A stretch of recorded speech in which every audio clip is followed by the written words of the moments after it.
Ever since I could remember, I've always needed to know. That's why I became a detective. But it's cases like this that beat you down, get in your blood, keep you reaching for that bottle of bourbon. I had been on the Ames case, aka the distorted room illusion, for months. The Ames room. There was something more going on. Two fellas of equal height enter a seemingly normal rectangular room. All of a sudden, one guy appears as Goliath, the other like Grumpy the Dwarf. What gives? Still, I had no leads, just a dead end.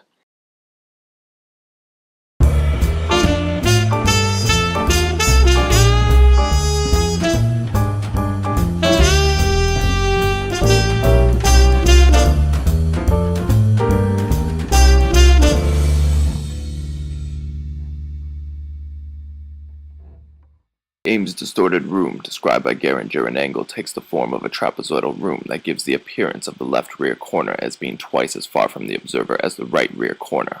When observed with one eye from a single point with a still head, the room has the appearance of a regular rectangular room, and if there are two equal-sized objects in each of the corners, one will appear giant while the other one is dwarf-like. But I needed to know more, so we rounded up the usual suspects.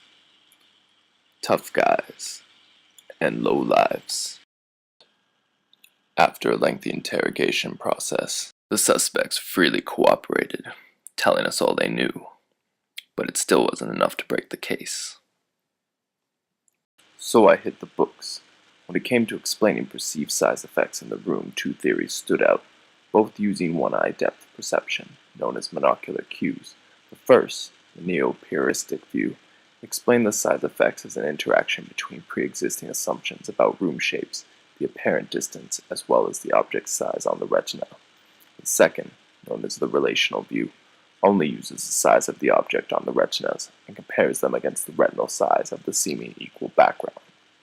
One uses knowledge and sensation, while the other just raw data from the environment.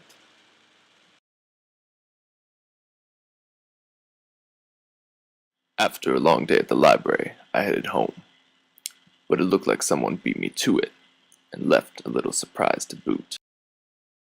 333 Mulberry Road. This might be the lead I was looking for. I headed over there immediately.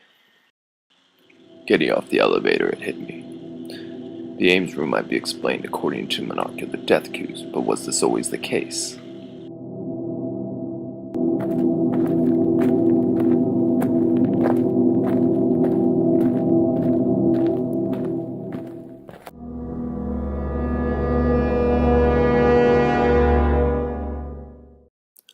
Some egghead, Gibson, had a theory that the Ames illusion only held because of a restriction in information pickup, so with normal perceptual activity using two eyes and head movement, the illusion would simply disappear.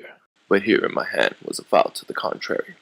Two psychologists, Geringer and Engel, conducted an experiment where some participants were allowed to move their head and use both eyes. They found that the illusion still worked, even though it was diminished.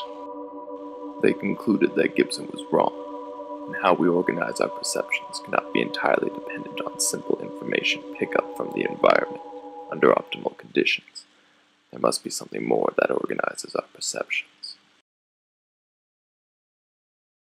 An explanation by transactionalist schools held that the perceiver of something like the Ames illusion must rely on assumptions accumulated over time about the probable orientation of things like room shapes, windows, and floors. Either way, I just had to know for myself. Looking through that hole, it felt a bit like Alice. Perceptions were no longer logical, and the world would forever remain a mystery.